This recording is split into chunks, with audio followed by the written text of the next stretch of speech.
isn't that I'm such a silver bug. I'm a silver bug because that's what history teaches. It's not that I decided, silver's the greatest thing out there. No, people have voted through thousands of years of what the best money is. The argument that money could be anything is true. But if you look at what the vote has been, the vote is overwhelmingly silver and gold. That's the vote. That's the real democracy, if you will. That's the lesson to be learned here. The vote through history is that those two metals, beyond anything else, have served their purpose as money more than anything you can name by far. And if you look even deeper, silver has done so far more than gold. As a responsible person with growing concerns for your privacy and personal liberty, you want to know where we're headed and what you can do about it. We ask the experts what you need to do to take prudent and responsible action to safeguard your family's wealth and well-being, and what basic first steps will help you to be aware and prepared. ReluctantPreppers.com. About the fact that things are not right, that there's, food problems, energy problems, unfairness in the system, again, throughout the political system, different political systems that are failing. So it's not just capitalism. And the word on capitalism is, capitalism is a pretty awesome idea. We ought to try it sometime. I mean, one of the points of the movie is we haven't had true capitalism in a very, very, very long time. Certainly there are areas here and there where you'll find what I would consider to be true capitalism in the system, but that's rare. I mean, most of the time there's regulation upon regulation upon regulation. It's very difficult to get started. There's an onerous fee that's required for you to start up, and you're not able to perform in, let's say, a true free market condition. So capitalism is getting blamed for this mess, yet we've been moving more and more towards socialism since basically the FDR era. And as more and more socialism has taken place, the system has started to unwind more and more. But there's no ideology that's perfect. History's shown that as well. And I think the movie is clear on that. The movie doesn't give a whole lot of solutions. It gives a whole lot of questions that people should ask themselves and determine for themselves what the best solution is. I mean, some people adhere to a political ideology without even knowing that ideology is just that the reality is something that is very, very far away from that ideology. Well, there was a big emphasis in the movie also on conquest and terrorism, and when we tie it back with precious metals, what do perpetual wars and empires and conquests and terrorism have to do with real wealth, such as precious metals? Well, that's an interesting question. I mean, I've just did a series with, or I should say series, but a mastermind interview with Foster Gamble, who was key with his whole team of doing the movie Thrive. And in the prelude to that, he talked about this Gold Warriors book. It's about Yamashita's gold, which is something I'd always kind of put off as possibly a fiction. But whether or not that's fiction or not, I don't know. What I do know is that, especially after reading the book, is that a lot of the untold story about conquest is that gold is something sought after when the nation's being conquered. You look at the World War II, you look at a lot of wars throughout history, and even though you don't get it directly out of the history books, one of the main bounties that is taken is gold. So certainly, even though gold gets a short shrift throughout the financial press and the mainstream, and a lot of the mainstream talks about it being a barbarous relic and that it has no meaning and that, we're beyond it and on, the truth of the matter is most of these wars, when a nation, state, country, city, what have you, is conquered, they're looking for gold. I mean, you have to look at the Ukraine recently to see that that's true. I mean, Ukraine has had all kinds of upheaval, and what's gone? Oh, the gold's gone. Isn't that interesting? So that's part, I think the movie made a big deal out of that aspect, but since you asked me the question, I wanted to emphasize that. Another mega trend in the movie was about the late stage of empires, people searching after all kinds of worthless directions for purpose and for meaning and for distraction and that sort of thing. And you had a provocative quote in the movie that was, you can never get enough of what you don't need. And at first that sounds a bit like an oxymoron, but could you take us a little bit deeper into what you meant by that? Yeah, sure. It's they really liked that when I made that statement. But backing you up and myself, the idea that you're going to get satisfaction, I think, on a deeper level, it's probably a spiritual need that's innately human. But then you get into the God, no God argument. And I don't really want to go there. But what I do want to emphasize, purely a secular perspective, would be humans have certain needs. And so that is, you have a need to eat, you have a need for water, you have a need to breathe, and those are about as basic as you could get.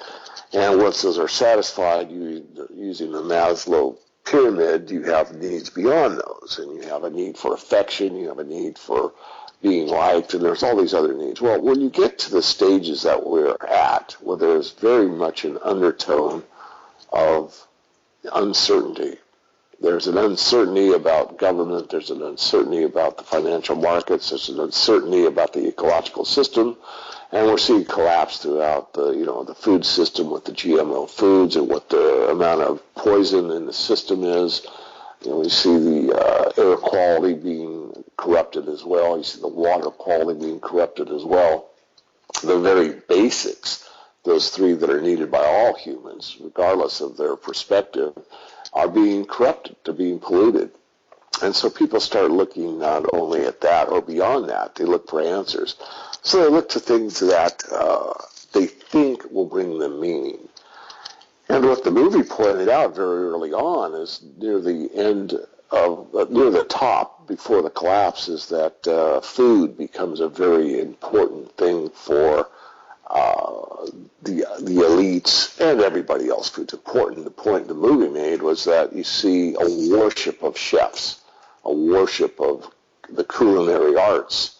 And I thought that was fascinating because I didn't know that. And you look no further than your satellite TV, and I'm not familiar with all these, but I know some of the basics. But there's like Iron Chef, and there's a lot of food channel things that have to do with food and preparing food and gourmet food, and chefs competing against each other, and drive-in diners and dives I'm familiar with from one of my friends that actually watches that show quite a bit.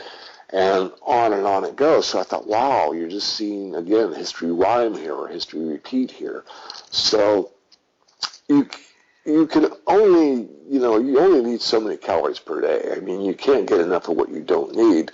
Means that, as an example, just using food as maybe a corny example, excuse the pun, that you need to eat, but you don't need to have these super exotic meals on a daily basis. It's not what your body needs. Your body just needs a certain amount of proteins, carbohydrates, and fats. And yet we go to these extremes. So they're looking for meaning in something where the meaning is meaningless. I mean, let's just take the thought experiment where things get very basic overnight and you can't get those very, elaborate meals. Your body really isn't going to know the difference as long as it's getting what it needs. So you can't get enough of what you don't need. It means you're looking at these extremes, looking at it in, entertainment. I mean, look at what the entertainment industry has done in my lifetime. I mean, if you go back to when I was a kid, and you saw a violent movie, you'd see, cowboys and Indians and the Lone Ranger. Yeah, they were shooting guns and there were arrows flying around, and that was violence, still is. But that's nothing compared to some of these movies now where these heroes or anti-heroes, have these massive weapons and go in and just, annihilate, hundreds of people or thousands. It's just, it's insane. So the general idea, I'll try to sum it up here and not get too much longer-winded, is that because it's like drugs, the satisfaction levels, that you can't satisfy something that is not a core thing that is an actual human need, you continue to go up the scale. So you need more and more and more of it. You need more violence in the movie system, as an example. You need more gourmet food. You need more, let's say, kinkier sex. I mean, you need all these things that are not needed, thinking that they will not bring you what you truly need. And what we really, truly need, in a lot of ways, is we need truth. We need leaders that tell us the truth. We need the truth about what's in our food. We need the truth about what's in our water. We need the truth about what's in the air. We need the truth about how broke these nations are. We need answers. We need solutions. We need people willing to stand up and tell it like it is. And that's partly what this movie's done. It's done kind of a broad brush and some specifics on the truth. And this is something we're only getting done again from people like you that do the alternative media. If you go to the mainstream media, all you're going to get is an entertainment thing, and they're going to take these real-world problems and turn them into some kind of a comic book series. It's not even pointing to real situations in a realistic way, with no one coming forward from the political side, in my view, that shows any kind of a solution. So probably a long-winded answer. It is certainly a passion of mine, and it's certainly upsetting to me that so many people are living in the matrix and not seeing through it. Well, everything you talked about needing what is true brings me back in my mind to your expertise in real money, in the actual, in gold and silver and precious metals. Can you just underscore one more time for our listeners why precious metals are true money and why they are an example of something that is true, despite whatever all the rhetoric might be or all the propaganda to the contrary? Sure. Well, I used to sign off most of my interviews I haven't done in a long time with, get real, be real, buy real. Get real means, it could take it in several connotations. Get real is like get real with yourself. Quit kidding yourself about the real reality. Do pull back the matrix and take a good hard look at what's really going on. Or get real, when you get real, get real things, you don't need a bunch of trinkets. Get real with what you purchase. Get real with, is this going to really serve me? Is this really going to be beneficial to me? Or is this just something that I've sort of been persuaded to buy because it looked really cool on, the channel I was watching when I was watching this, this show or whatever. So that's part of the get real.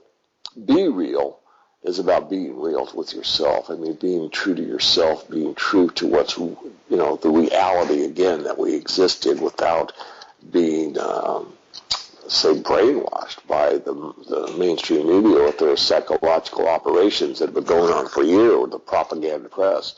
And then the buy real, of course, comes down to metals and other things that are real or needed. So it isn't that, I'm such a silver bug. I'm a silver bug because that's what history teaches.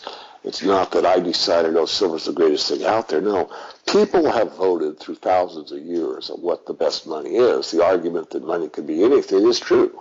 But if you look at what the vote has been, the vote is overwhelmingly silver and gold. That's the vote. That's the real democracy, if you will. That's the lesson to be learned here. It's not that, I think it's cool because it has all these properties or, it's been brought to the attention of others or whatever. No, it's because the vote through history is that those two metals, beyond anything else, have served their purpose as money more than anything you can name by far. And if you look even deeper, silver has done so far more than gold, even though the purists or the gold-centric people, I forget silver and gold's the only answer, which I disagree with, but there are some people out there that believe that.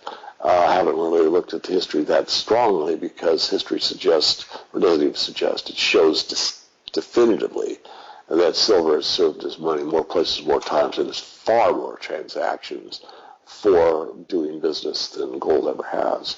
So that's the reason why. It's that the vote of the people long dead for centuries, have voted and showed us that that's what they've chosen. And it has nothing more impactful than that. It's certainly not, some guy living in, the Northwest, saying that it's certainly what history has spoken loudly and clearly to all of us. In that historically corroborated truth about the reality and the solidness of precious metals, if someone is still sitting on the fence, they've thought about it for a long time, they haven't started purchasing any silver, that sort of thing, they're concerned about, well, what's the downside risk to them? Certainly they're thinking, I would imagine, that there could be further downward price movement in the short term, but could you kind of set the story straight for people? What is realistically, if you look at a fundamental or long-term downside risk to purchasing physical silver at this time? Yeah, at this time, I mean, it applies across the board to any commodity. If you can buy a commodity for under the cost of production and have some patience, you're going to make money. You're going to have something of higher value later on than it is currently. So you're buying at a discount. And that's the case for silver right now. The average silver miner that's in production that has all-in costs, including their tax situation, is about $22 an ounce.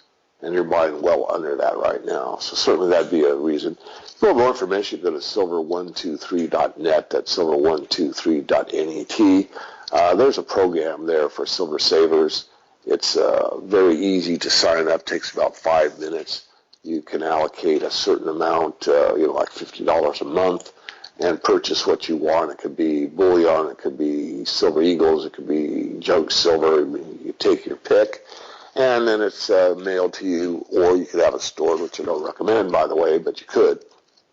And it's a program for pretty much focused on the little guy. Certainly, if you're a big investor, you could check it out as well. The premiums drop. The more, larger purchase you make, the lower the premium you pay, which is true of any dealer that you work with. But it's something to look at. But I think a little bit, I did a video called, I think it's the greatest myth in the silver market, or something along those effects. You can find it on my Silver Guru YouTube channel. I think it's the greatest myth in the silver market. But it's this idea that most of your bullion coin dealers say everybody should own a little. And I made that into a big fallacy, because not everyone can own a little. It's called precious for a reason. It's very precious, much more than most people believe. And because it's that precious, the idea that everyone can own a little is absurd. No, very few people can own a little, and even fewer can own a lot. And once people wake up, enough people wake up, let's say the 1% that own metals now doubles to 2%. If that were to occur, and I believe it will, and I think it's imminent, or if it's not imminent, it's at least over the next few years, we'll take these prices far, far higher than they are today. What is, based on your knowledge of above-ground silver availability for investment, what is approximately, if everybody owned a little, how much would each person get in the world? On a per capita basis, there's roughly 2 billion ounces. There's about 1 billion ounces in physical commercial bars, which is what sets the price. And now with all the minting that's gone on over the last decades, the U.S. Mint, the Canadian Mint, the Australian Mint, Perth Mint, the mints in Europe, and there's about 1 billion ounces in coins. So there's 2 billion ounces. So if you divide that by 7, you have 2/7 of an ounce per person is what you have. And what's interesting is if you look at the U.S. population, of course we're only talking 5% of the world's population, they use about 0.2 of an ounce per person per year. That's just used in industry. That's not, I'm a silver bug, that's in your iPhone, your iPad, your laptop computer, the electricity situation, using switching and all that with silver contacts, and on it goes. So the more technologically advanced a society is, the more silver is used per person without even thinking about it. So 2/7 of an ounce per person would be what it would come out to. So every person in the world, if everybody owned a little silver, each person would get 2/7 of an ounce currently from what's above ground. That's right. And if you take that same equation to gold, there's about 5 billion ounces of gold in 7 billion people. So then we'll get 5/7 of an ounce of gold per person on the planet. Well, that's certainly food for thought. Anyone who's reluctant, our channel is Reluctant Preppers, and the idea is that people tend to be very thoughtful, tend to be very deliberate, tend to be very, do their due diligence, who listen to us, and if they've been pondering and thinking and analyzing, is it the right time to set aside some silver? I think some of the facts that you've laid out here will certainly help people to come to their decision. Any further ideas before we let you go, David? Yeah, just a couple. I'd just like people to sign up for the free e-letter at the website, silver-investor.com. You don't have to sign up for any of the paid reports, but you can sign up for the free letter. It comes out once a week, so we don't swamp you. When you first sign up, you'll be on an autoresponder. You'll get something about every 3 days or so called the 10 Rules of Silver Investing.